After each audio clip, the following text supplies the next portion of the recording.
Senior Banker Responsibilities During Close, Part 1. This is Lesson 3 of Class 2. In this lesson, we'll review the steps and procedures required by senior bankers prior to deal announcement and following deal announcement. Introduction. Part 1 of this lesson will review senior banker responsibilities prior to deal announcement, which will include managing bid submissions, managing client emotions, and negotiating offers. Managing bid submissions. Leading up to the bid deadline, senior bankers will begin working with the client to evaluate bid submissions. Senior bankers will collect bids and deliver bids to the client. The client and the senior bankers will evaluate each component of the bid and determine which buyer or buyers should be allowed to continue the process. Managing client emotions. When bids first arrive, it will result in an array of emotions, questions, and reactions from the seller. If the bids are not to the seller's liking, the seller might take the initial bids as a personal criticism, especially if the seller's business is family-owned or founder-operated. The main goal of the senior bankers is to provide capital markets advisory, staying close to the facts of the matter and always trying to close the bid-ask spread. In other words, the banker is trying to close the gap between the buyer's bid and the seller's asking price in an attempt to arrive at an acceptable offer that is mutually satisfying to both parties. It is the senior banker's job to be emotionally neutral and level set the client.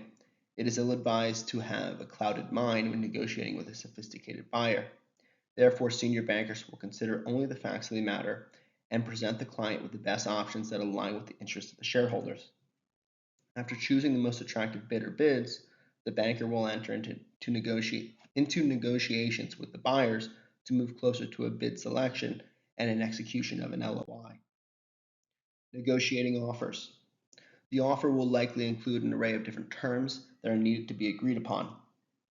The client will have its legal team and its financial advisors, the investment bankers, review the document or the offer. The senior bankers need to opine on deal terms that affect the financial and business operations, such as exclusivity and exclusivity timing, deal structure and valuation ranges, diligence requirements and timing, employee retention, non-compete agreements, proposals around rollover equity and earnout structures, and board representation if it's a capital raise. Negotiating offers continued.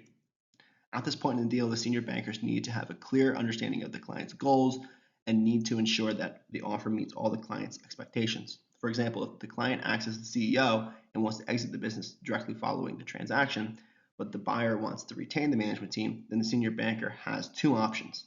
Either the banker needs to realign the buyer's expectations or negotiate a very friendly earnout agreement to entice the CEO to stay around. The client will also be curious as to whether the senior bankers believe the buyer's terms are typical or atypical relative to similar deals the banker has done in the past. Ultimately, this goes back to the banker having the responsibility of managing the client emotions. The banker does not want the client to do anything irrational at this stage of the deal. Therefore, the bankers must confirm and communicate to the client that the deal process is being run in a smooth, fair, and equitable manner. Thank you for tuning into this video.